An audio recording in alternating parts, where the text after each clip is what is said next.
الحمد لله وكفى وسلام على عباده الذين اصطفى أما بعد أعوذ بالله من الشيطان الرجيم بسم الله الرحمن الرحيم إن عدة الشهور عند الله 12 شهرا في كتاب الله يوم خلق السماوات والأرض منها 4 حرم ذلك الدين القيم وقال تعالى إنما يريد الله ليذهب عنكم الرجس أهل البيت ويطهركم تطهيرا صدق الله العظيم. دور الشريفان.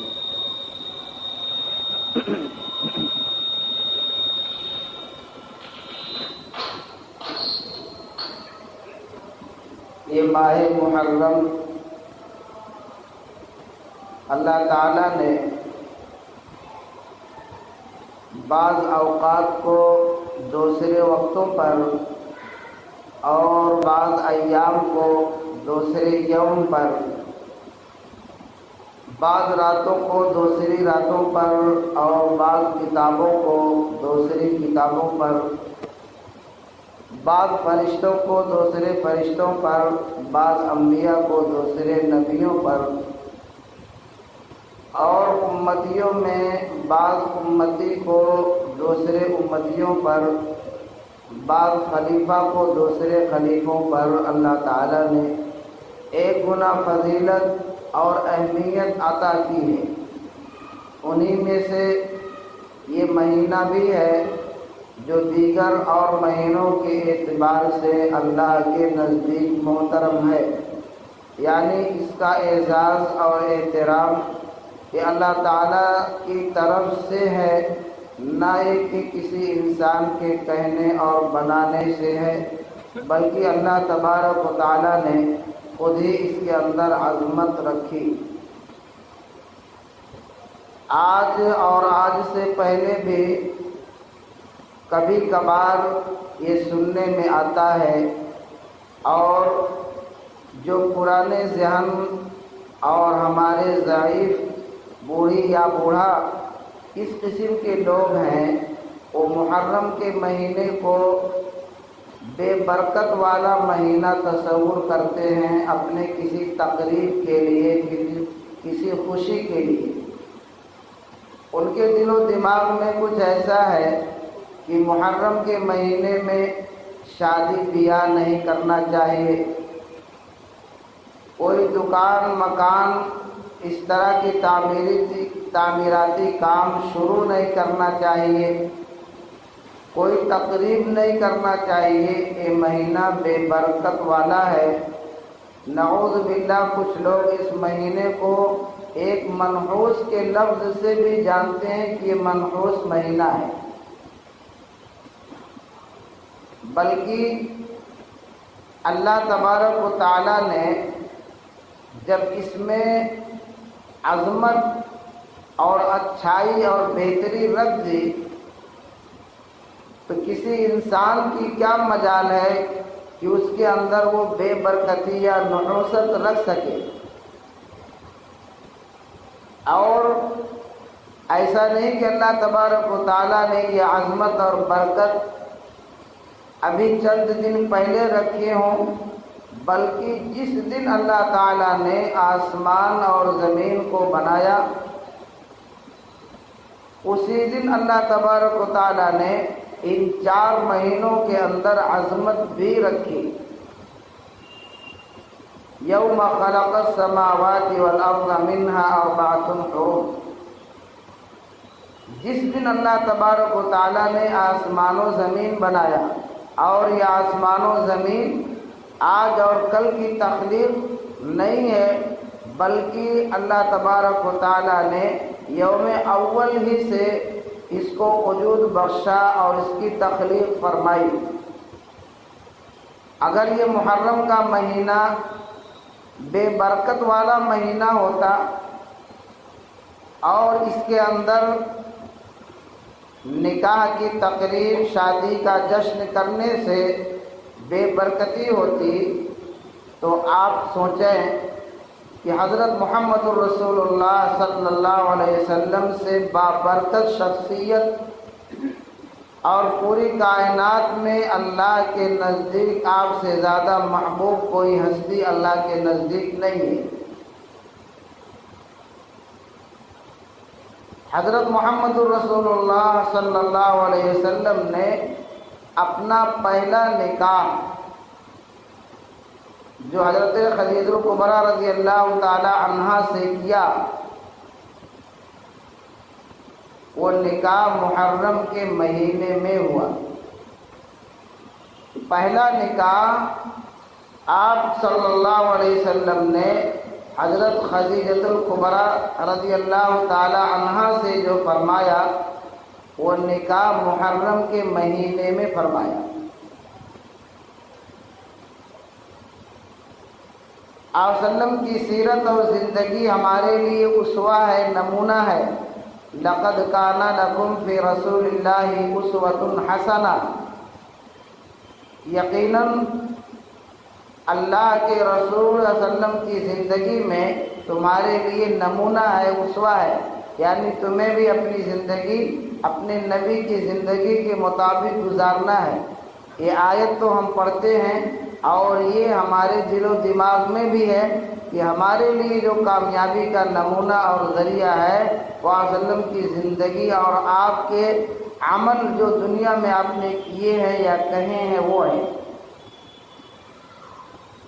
لیکن بسا اوقات ہم اور آپ جانتے ہوئے اپنے نبی کے طریقے سے پھسل جاتے ہیں اور پسند نہیں کرتے۔ مثلا آپ نے محرم کے مہینے میں نکاح کیا اور ہم اس محرم کو معیوب اور بے برکت والا مہینہ جان کر چھوڑ دیتے ہیں، یعنی ہم اپنے طور سے گویا کہ اس کے اندر ایک عیب ڈالنا چاہتے ہیں، لیکن جس چیز کی خوبی اور عظمت اللہ تعالیٰ بیان کر چکے ہوں، فیصلہ کر چکے ہوں، وہ قیامت تک آنے والے انسان اس کی خوبی اور عظمت کو نکالنا چاہیں تو نہیں نکال سکتے۔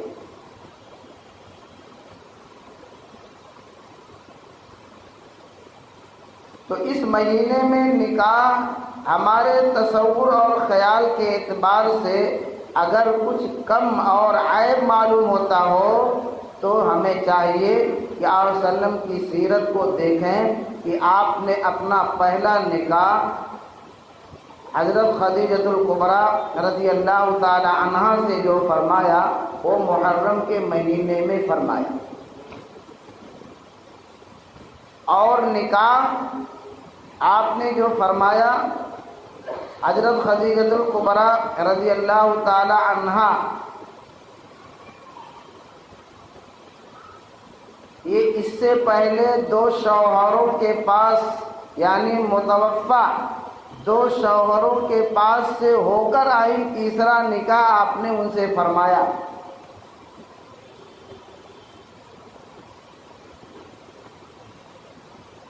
40 سال ان کی عمر ہے اور 25 سال نبی کی عمر ہے۔ دو نکاح پہلے ہو چکا ہے، تیسرا نکاح آپ ان سے کرنے جا رہے ہیں۔ ابھی آپ صلی اللہ علیہ وسلم کا پہلا نکاح ہے، حضرت خدیجہ رضی اللہ تعالی عنہا کا تیسرا یہ نکاح ہے۔ اس جگہ پر ہم اور آپ دیکھیں اپنے آپ کو کہ ہم نکاح کے سلسلے میں ہم کیا فیصلہ کرتے ہیں۔ نکاح کے سلسلے میں ہم اور آپ کیا فیصلہ کرتے ہیں اور ہمارے نبی نے کیا فیصلہ کیا اور کیسے نکاح کیا۔ پہلا نکاح اس بیوی سے، اس عورت سے ہونے جا رہا ہے جو اس سے پہلے دو شوہروں کے نکاح میں رہ چکی ہیں، اور ہمارے سامنے اگر ایسا کوئی رشتہ آ جائے تو صرف اتنا ہی سن کر کہ دو شوہروں کے نکاح میں یہ عورت رہ چکی ہے، باقی چیز ہمیں سننے کی ضرورت نہیں ہے، یہ رشتہ نامنظور ہے۔ کتنا بھی اس کے اندر دینداری ہو، کتنا ہی اس کے اندر دین کی خوبی ہو، لیکن وہ رشتہ منظور نہیں ہے۔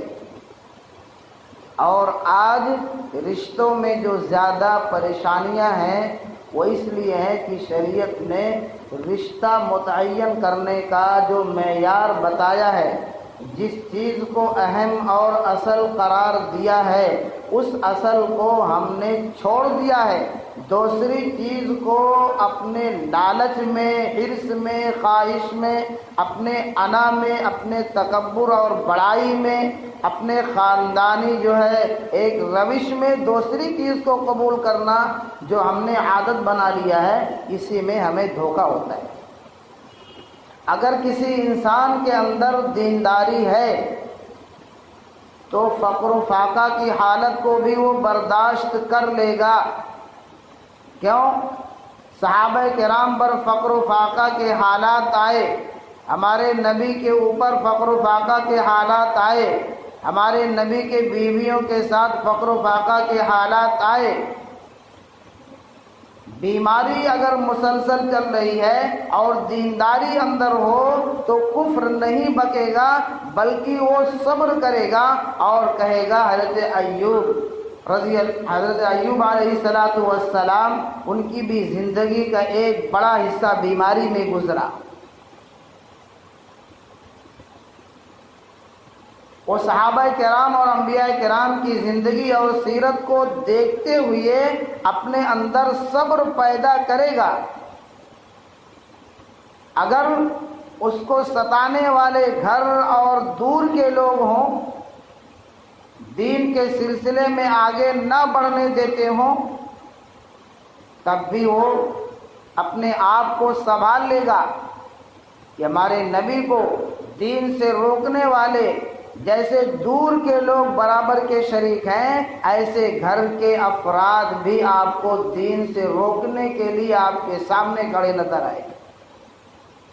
اگر دین اس کے اندر ہے تو تمام شعبے کو وہ شخص یا وہ عورت سنبھال لیں گے۔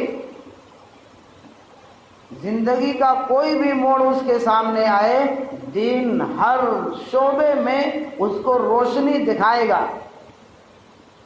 اور جیسے صحابہ سنبھلے، صحابیات سنبھلی، ازواج مطہرات سنبھلے اور انبیاء کرام ان کی زندگیاں سنوری، ایسے ہماری زندگی بھی دین کی رہنمائی کی وجہ سے سنبھل جائے گی۔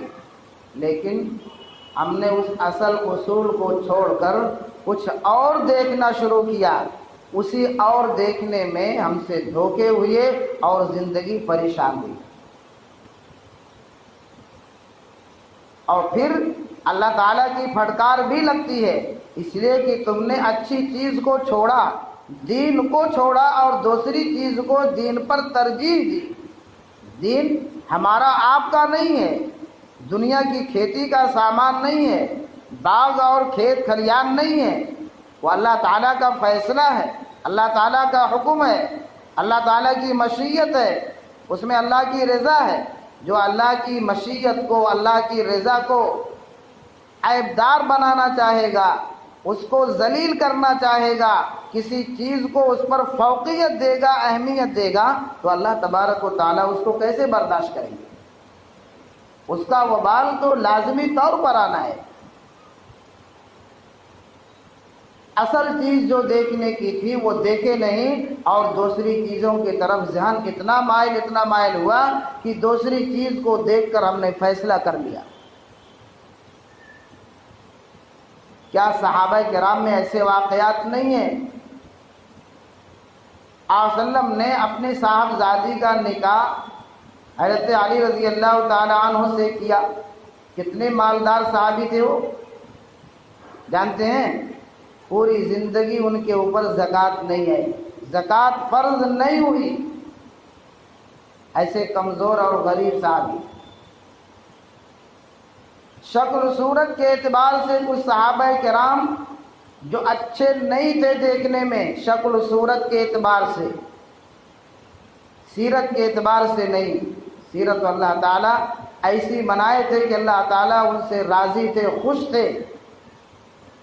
اولئک الذین امتحن اللہ قلوبہم للتقوی، ان کے دلوں کو اللہ تعالیٰ نے آزما لیا تھا، قبول کر چکے تھے۔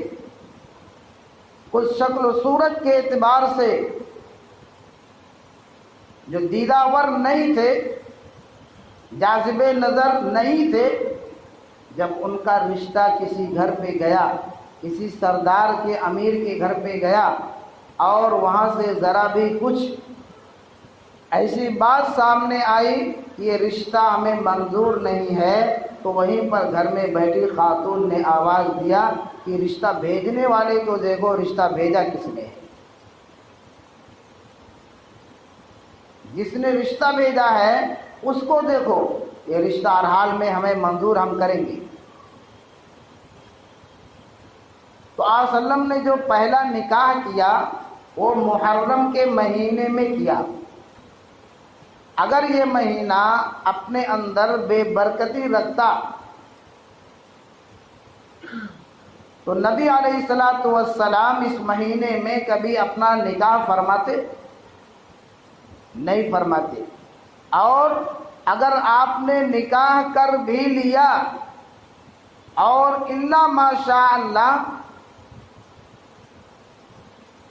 جب آپ نے ایک عمل کر لیا تو اللہ تبارک و تعالی آپ کے کرنے کی وجہ سے اس چیز میں برکت ڈال دیتے ہیں۔ اگر یہ فرض کیا جائے کسی کے دماغی توازن کی وجہ سے کہ بے برکتی ہے، تو جب آپ نے اس مہینے میں نکاح کر لیا تو آپ کے کرنے کی وجہ سے اللہ تعالیٰ اس مبارک مہینے کو برکت سے منور کر دیتے ہیں۔ آپ نے عمل کیا اور جتنا بھی آپ کا قول ہے، عمل ہے، وہ سب اللہ تبارک و تعالیٰ کی مرضی اور مشیت کے بعد ہے۔ پھر جنگ خیبر کے موقع پر آپ نے اپنا دوسرا نکاح فرمایا،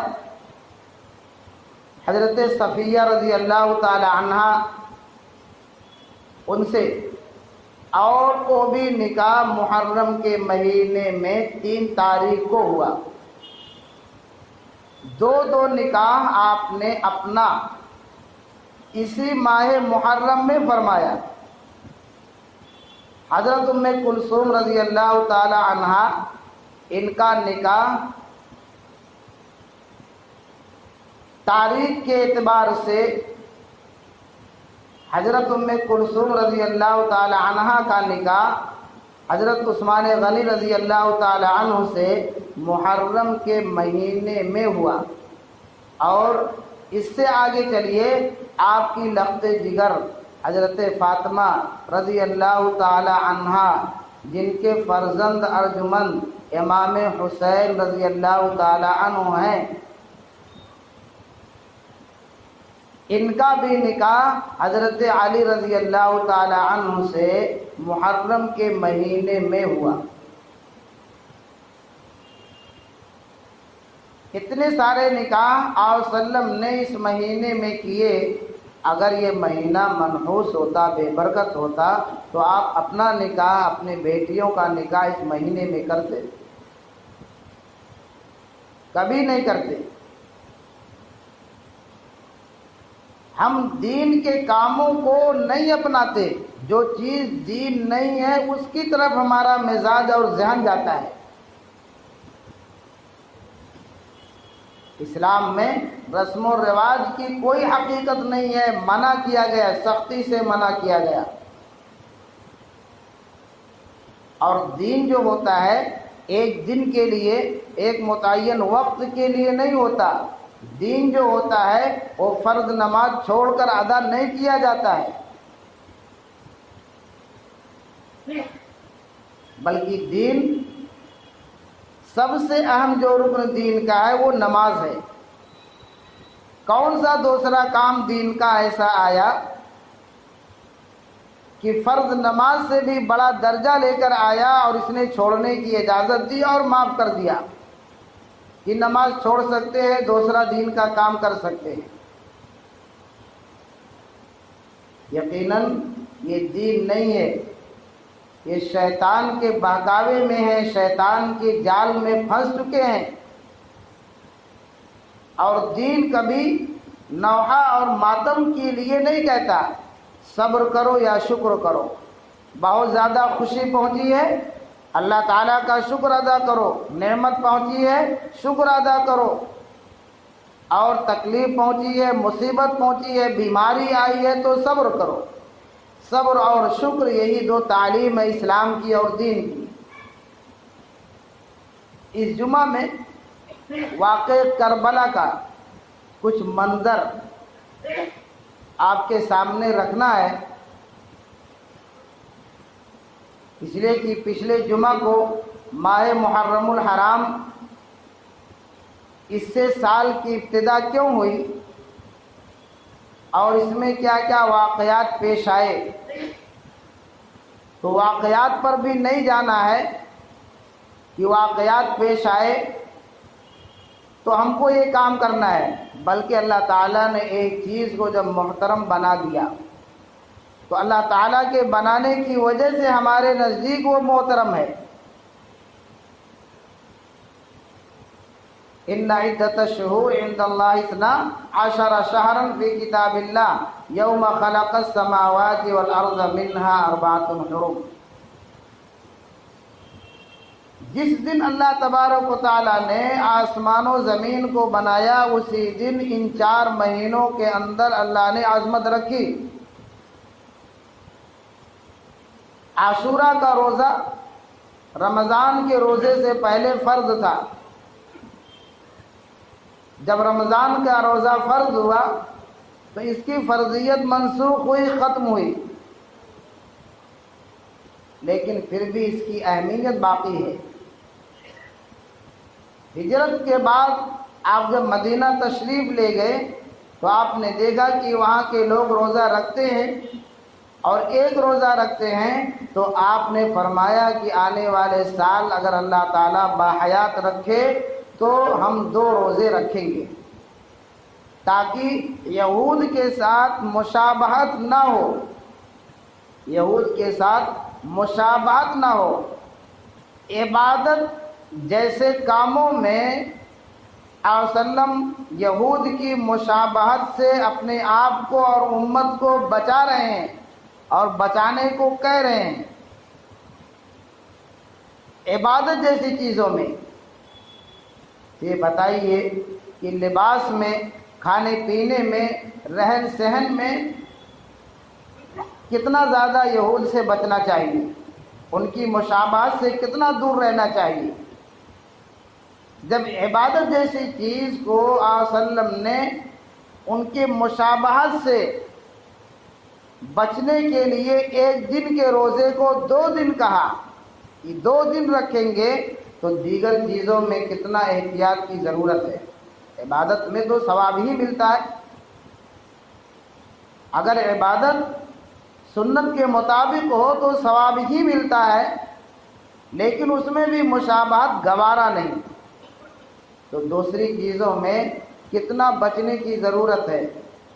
خاص طور سے اس وقت لباس کے سلسلے میں ہم اور آپ کتنا زیادہ مغربی تہذیب کو اپنا چکے ہیں، مغربی تہذیب کو، مغربی لباس کو کتنا زیادہ اپنا چکے ہیں اور پسند کر چکے ہیں، یعنی اچھا لگنے لگا ہے۔ یہ زیادہ خطرے کی چیز ہوتی ہے۔ ایک ہے گناہ غلطی سے بھولے سے ہو گیا، ایک ہے گناہ جان بوجھ کر ہوا، ایک ہے گناہ بھی ہوا ہونے کے بعد خوش بھی ہے، احساس نہیں گناہ کا ہے، خوش بھی ہے۔ یہ انتہائی خطرناک چیز ہے۔ نافرمانی ہو اور نافرمانی پر خوش بھی رہے، انتہائی خطرناک بات یہ ہے۔ جو چیز شریعت منع کرتی ہے آج ہم نہیں مانتے، اور حکومت جب پابندی لگاتی ہے تو مجبوراً چی چی کر کے مانتے ہیں۔ تو آج ہمارے سامنے اللہ کا حکم چھوٹا ہو گیا، حکومت کا حکم بڑا ہوا۔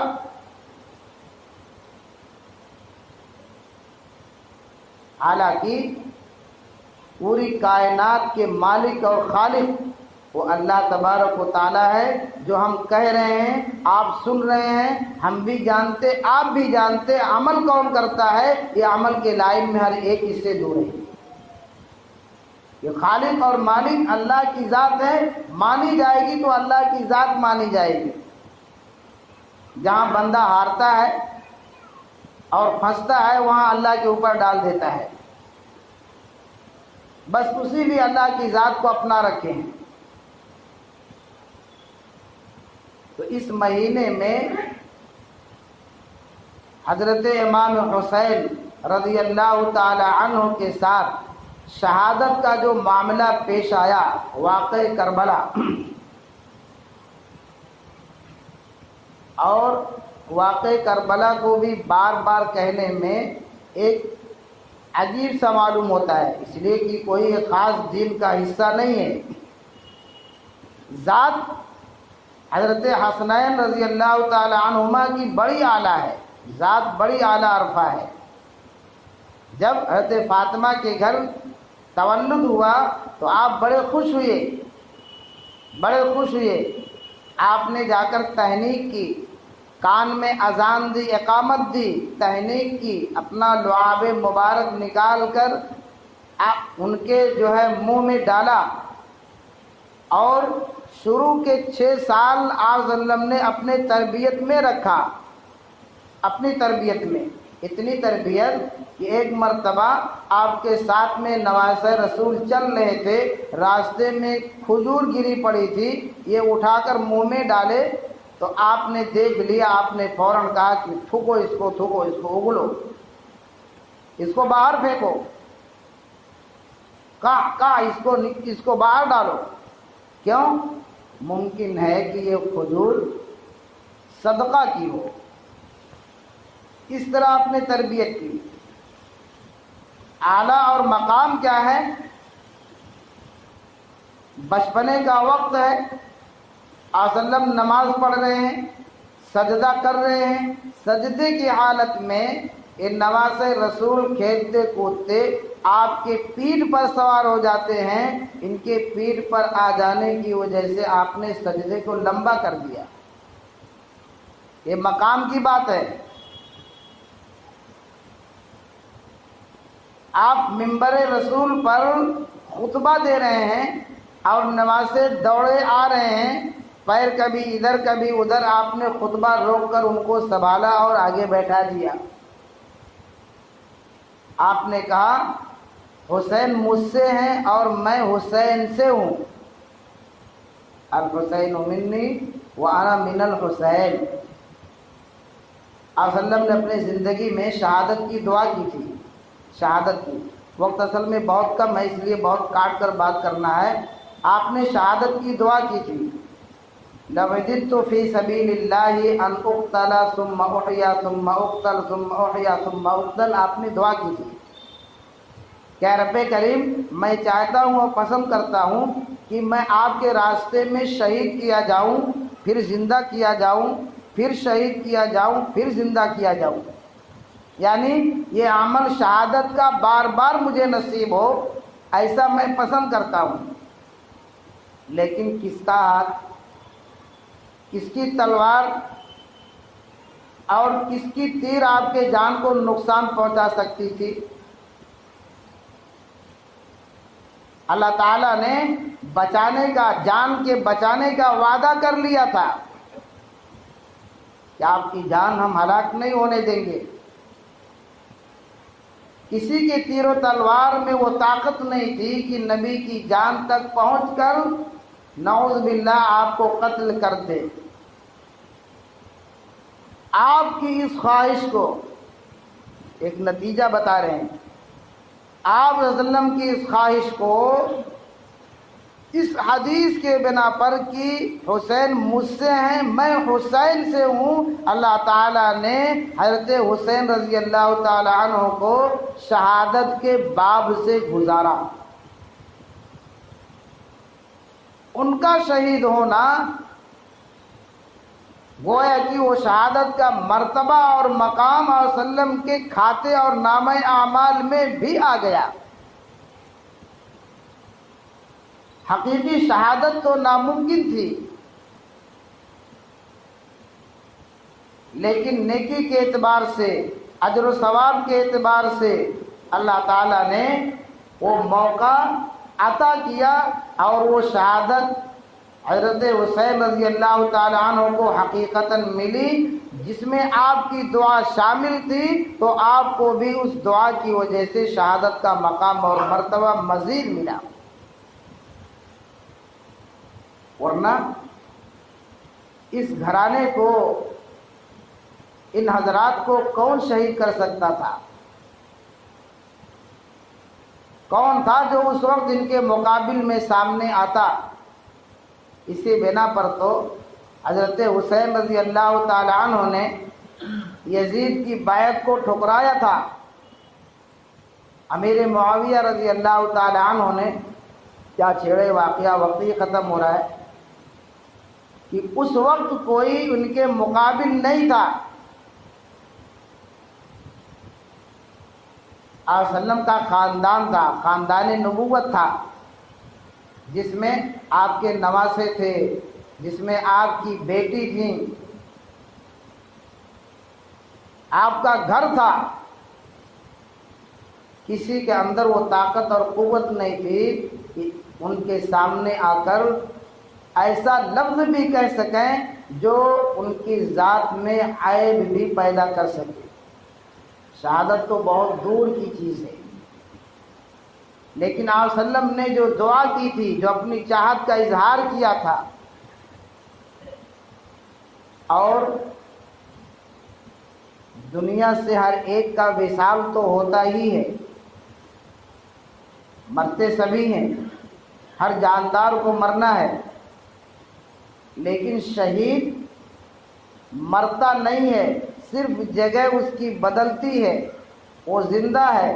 عند ربہم یرزقون، اللہ تعالیٰ ان کے رزق کا انتظام کرتے ہیں، وہ کھلائے جاتے ہیں۔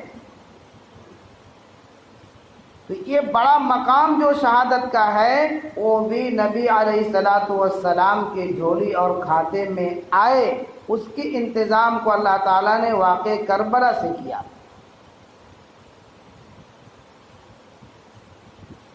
یہ تو کہا جائے گا کہ انتہائی مظلومیت کے ساتھ ایک خاندان نبوت کو شہید کیا گیا، انتہائی مظلومانہ شہادت،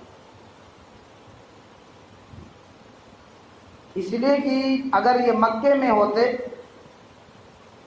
تو اس طرح دشمن چڑھ کر نہیں آتا۔ جب مدینے سے راتوں رات ہجرت کر کے حضرت حسین رضی اللہ تعالی عنہ نکلے ہیں، یزید نے گورنر ولید بن عتبہ کو خط لکھا کہ لوگوں کو چھوڑ کر سب سے پہلے حضرت حسین کو میری بیعت پر آمادہ کرو، اگر وہ تمہارے ہاتھ پر بیعت ہوتے ہیں تو بیعت نیابت میں قبول کر لوں گا۔ ولید بن عتبہ نے بلایا رات میں، حضرت حسین نے کہا کہ مجھ جیسا انسان رات کے اندھیرے تاریکی میں اکیلے میں بیعت کرے، یہ مناسب نہیں ہے، دن کی روشنی میں لوگوں کے سامنے بیعت ہو تو بہتر ہے۔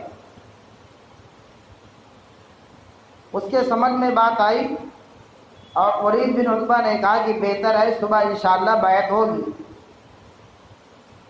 رات ہی میں حضرت حسین رضی اللہ تعالی عنہ مدینے سے ہجرت کر کے مکہ آتے ہیں۔